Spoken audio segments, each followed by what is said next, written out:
O autor de Educar na Liberdade, Princípios Pedagógicos da Ética das Virtudes, nos oferece caminhos para penetrar-nos em um dos segredos da sociedade contemporânea, ao mesmo tempo que nos mostra uma via excelente de diálogo no qual se ressalta a beleza de uma vida bem lograda.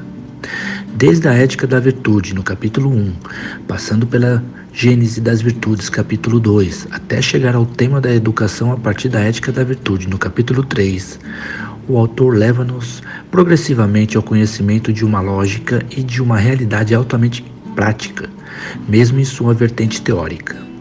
Como todo ser humano precisa formar-se continuamente até a morte, este trabalho apresenta-se como um referencial para os educadores de diversos tipos, pais, professores e líderes em geral.